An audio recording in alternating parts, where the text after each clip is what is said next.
pour la première fois. Quelqu'un dira, mais comment tu as reçu Jésus à Kinshasa, mais tu as connu le Seigneur au Bénin?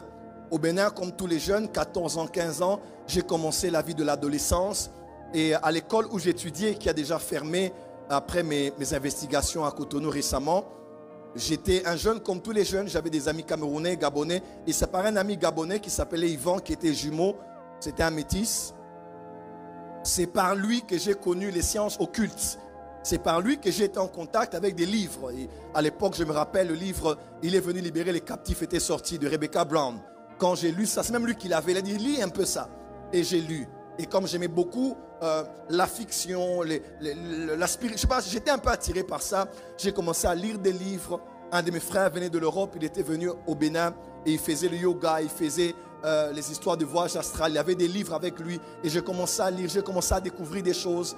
Et mon ami avec qui j'étudiais à l'internat, il s'appelait Yvan. À cette époque-là même déjà, il faisait des choses.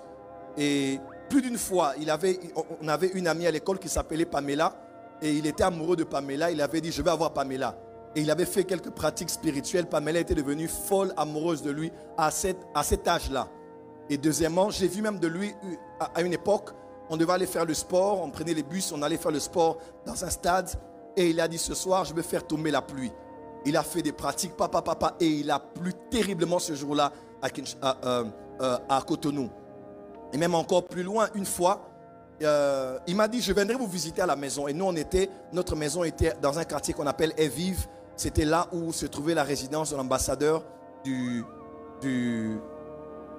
Zaïre au Bénin. Parce que mon père était ambassadeur. Et là où on habitait, il m'a dit, je viendrai vous visiter. Et il parlait d'une projection astrale. Mais bizarrement, le lendemain, quand on s'est vu, on a parlé. J'ai dit, mais pourquoi? J'ai dit, mais qu'est-ce que c'est? J'ai dit, est-ce que tu étais venu? Il dit, oui, je suis venu. Mais je n'ai pas pu entrer dans la maison.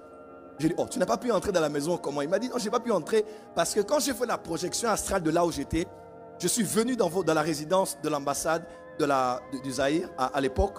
Quand il est venu, il a dit, je n'ai pas pu entrer dans la maison parce que selon lui, il a dit, j'ai vu deux entités qui faisaient la garde devant votre maison.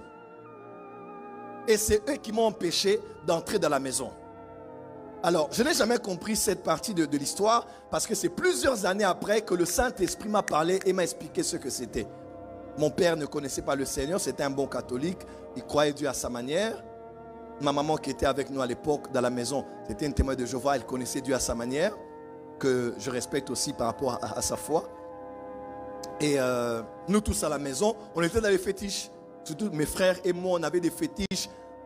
On avait des fétiches à mettre dans les mains, à mettre autour de la tête. Parce qu'on allait beaucoup dans